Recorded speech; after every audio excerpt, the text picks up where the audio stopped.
Hey friends, we're looking at Lesson 7 today in Unit 6. Please be with me if you have a print-off of your unit circle packet. This would be really handy to have nearby. Otherwise, we can also use our unit circle we've drawn on page 29 in our workbook. But we're looking at Lesson 7, finding unknown coordinates in a circle. We've already kind of started touching on this because when we didn't know some given coordinates, we were able to find them using triangles. And so we're going to do some of that same idea here, but we're going to apply this time what we know now about unit circles and coordinates. A couple reminders.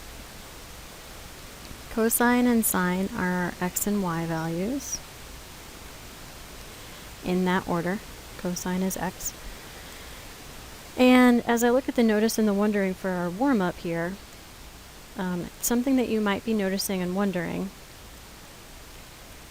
is how this time the radius is changing. Okay, this is no longer just a unit circle. It's not just a single unit. In fact, it is doubling to be twice as big. So you may be wondering, well, how does that change the coordinates? Because I noticed that there is a set of coordinates over here. And it makes sense that if our radius gets twice as large,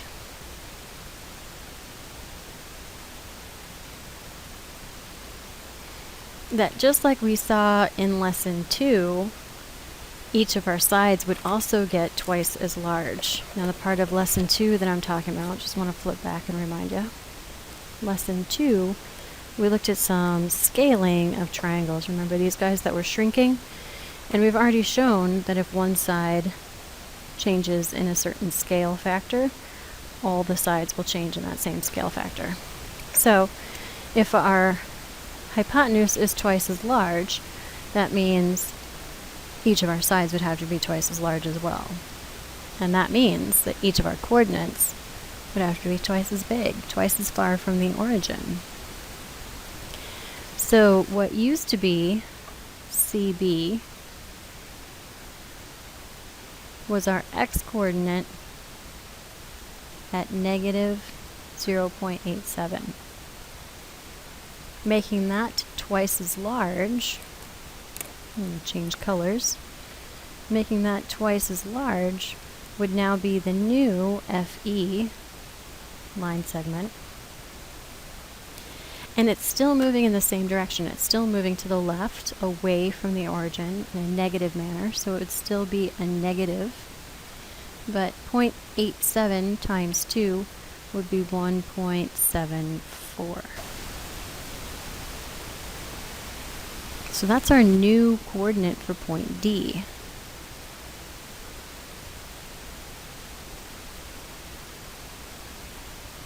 And we could do the same idea to find our new y coordinate. Our old AC used to equal 0.5. And it is a positive number because it's moving upwards from the x-axis, up the y-axis. And it would need to be twice as large. Well, twice half is 1. So we can find some new coordinates going on there. That's our big idea here, that even changing the radius is still going to also change our other coordinates in the same fashion.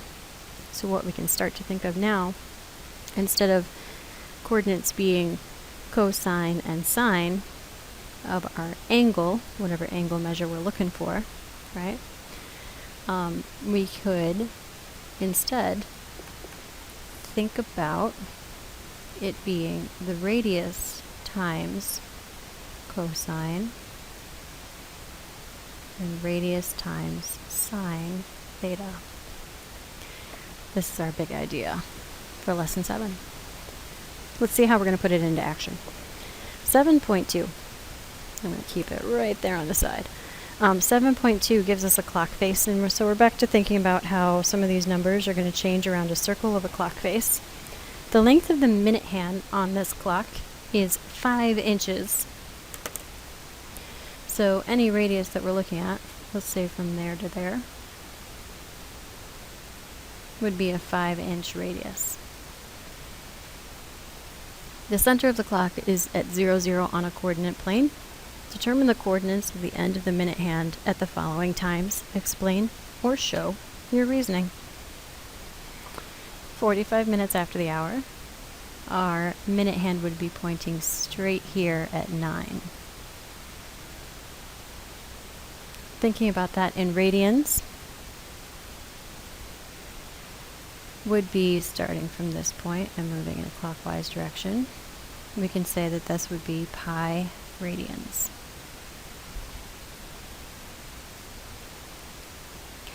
Now our coordinates at the unit circle at that point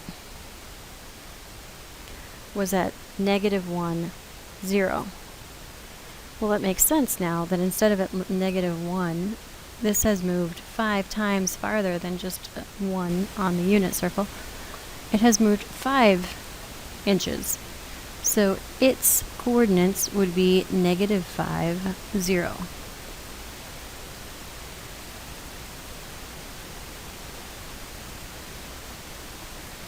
Well, let's try our next one.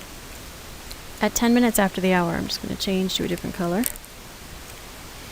10 minutes after the hour, our minute hand would be pointing right here, directly at the 2. And that means we have taken this pi that was all the way over here and split it into 1, 2, 3, 4, 5, 6 equal sections based on where those numbers are. So this is 1/6 of pi, or 1 pi over 6. So pi over 6 radians. And we could use lots of different ways to find the coordinates of pi over 6 radians. Sorry, just climbing onto my chair there. We could use the unit circle right here, which is √3/2 and 1/2.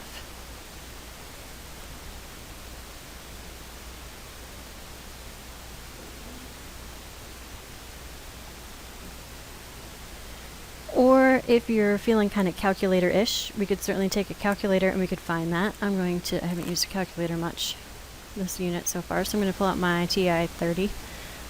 Nice and simple. Just reminder, this is in degree mode right now, so if I were to find, like, the sine or cosine, and remember cosine comes first. So if I were to find the sine of pi over 6, I should be getting 1/2, but if I did it right now, pi over 6, I'm definitely not getting 1/2, so that's not good. To change that setting, we need to go right up here where it says DRG for degree. It gives us the choice to go to radian mode. So I'm going to go there and then hit the enter button. Now, when I hit enter, because I got the same thing still written there, now I'm getting the 0.5 that I'm looking for. I hit clear. All right. So I can use a series of ideas about how to find these coordinates right now. But remember, this is only for the unit circle. And we don't have a unit circle anymore. We have a 5-unit circle. So it needs to be 5 times bigger. So I'm just going to do that idea that we're going to multiply both of these things by 5. So I can do that in a single step here on my calculator, right? I've got this pi over 6, sine of pi over 6. I would need 5 times the sine of pi over 6. Here comes my y coordinate. And same thing here to find my x coordinate. I could use the cosine of pi over 6, but I need it 5 times larger, so 5 times the cosine of pi over 6 would be approximately 4.33.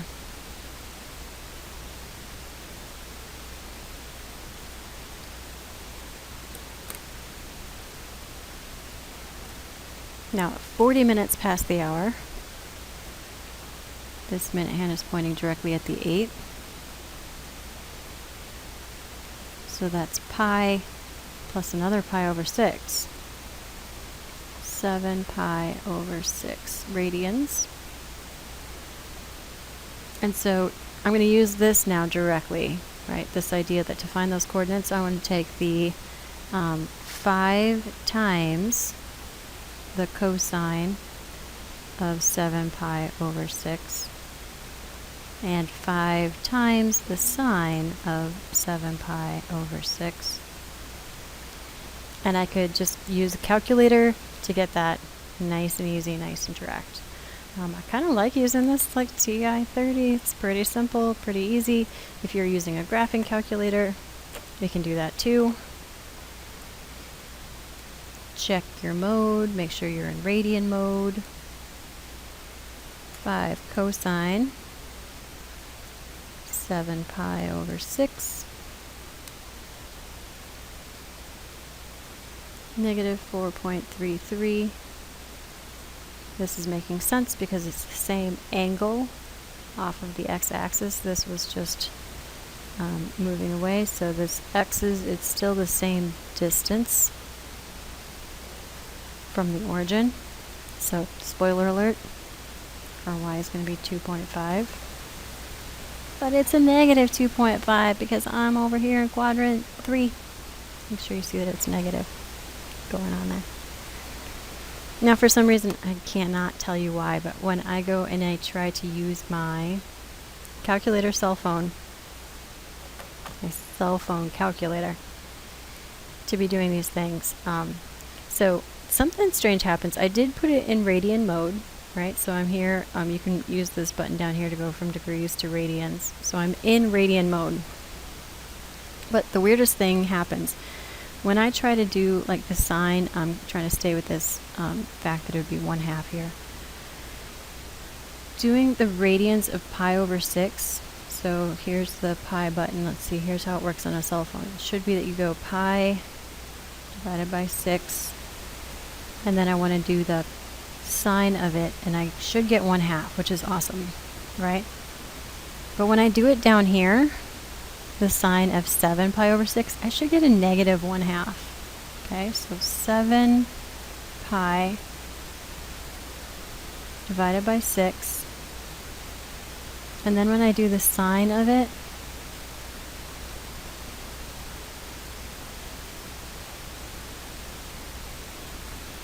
see, I can't even get the right answers going on here. 7 pi over 6. And I want to take the sine of it. I still get 1/2. And I can't tell you why our calculators on our cell phones are not smart enough to understand that the sine of 7 pi over 6 should be a negative 0.5. I'm thinking it has something to do with parentheses, but I've tried this with parentheses too, thinking like, okay, 7 pi over 6, close parentheses, then take the sine of that value, but I still get a positive number. So if you are using a cell phone calculator, just know that you need to be extra aware of putting in the negative signs when you're moving outside of quadrant 1. Okay, we can still take that value and multiply it by 5 to get the 2.5 or whatever we need. But I'm going to stick away from my cell phone calculator really for the rest of the unit. Maybe you should too. All right, so we saw how these coordinates would be 5 times larger and how we can use it kind of like that with our cosine and sine. The minute hand on another clock, also centered at 0, 0, has a length of 15 inches. Well, now it's just the same size clock that I can draw, but my scale has gotten bigger. So to determine the coordinates of the end of the minute hand at the following times, explain or show your reasoning. I'm a smart person. These are the same times as what we have up here. It's just that this one is times 15 instead of just times 5. So, 45 minutes after the hour, still at pi radians, we're going to be at a negative 15, 0. Straight this direction. I'm going kind of fast because I think you guys are getting this idea, right? Our pi over 6 radians, we could think of it as pi over 3, or radical 3, 2, and 1/2, but we need to multiply it this time by 15. Or maybe you are already thinking about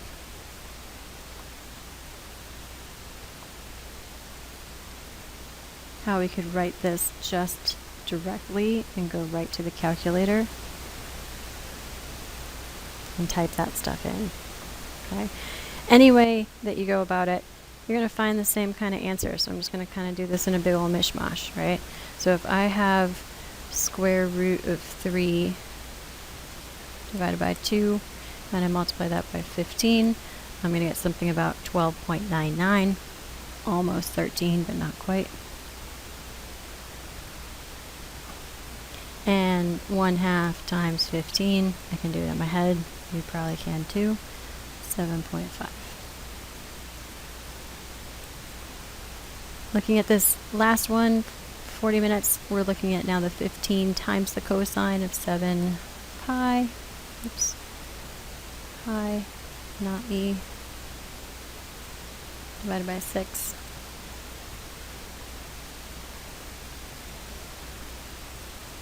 No surprise there, it's just the same two coordinates negated because we took it from quadrant 1 and swung it down into quadrant 3. And so 15 sine of 7 pi over 6 is going to be a negative 7.5. Really no surprise, same kind of relationships up here. Both of them were positive in quadrant 1, both of them are negative in quadrant 3. 15 times bigger instead of just 5 times bigger. Both are positive in quadrant 1, both are negative in quadrant 3. I told myself not to forget it, and I forgot it anyway, so I forgot to turn the page. So, page 52, question number 3, still at 7.2 here. At a certain time, the end of the minute hand of a third clock centered at 00 has coordinates approximately 7.5, 7.5. Now notice they're the same x and y coordinate.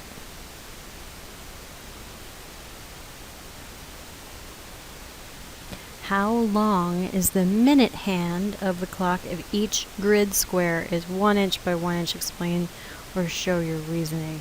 How long is the minute hand? All right. So coordinates are 7.5, 7.5. I notice that my x and y coordinates are the same. When I look at my unit circle, the place where our coordinates are the same, they're equal to each other, is this pi over 4, 45-degree triangle. Okay, so pi over 4. So I know that this angle measure of theta here is pi over 4. Halfway from 0 to pi over 2. A quarter of the way from 0 to pi. Keep on bringing it back to that unit circle. So I know that my x-coordinate is 7.5. And I also know that my x-coordinate is cosine of my theta. And I also know that this value has a different radius than just 1, because there's no way 7.5 equals square root 2 over 2, which is like approximately equal to 0.707. Okay. So I have some kind of unknown radius. I'm going to call it r for radius of cosine. I know the angle measure, it's pi over 4. Has to equal 7.5.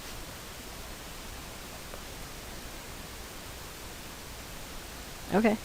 Well, we just said the cosine of pi over 4 is this root 2 over 2, or let's go ahead and put it into an actual decimal. Let's use my nifty calculator. Cosine of pi, sorry, I lost the pi button, over 4. Oh, goofy.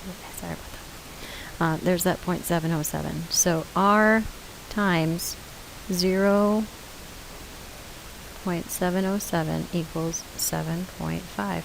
Guess what we're going to do? We're going to divide both sides by this 0.707.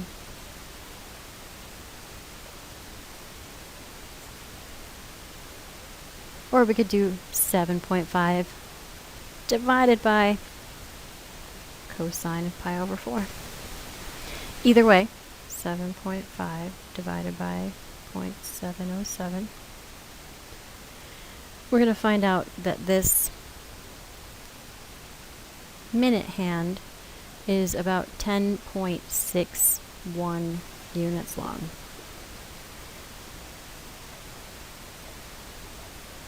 It's 10.608 if we're really going to 3 decimal places, so approximately 10.6 units long.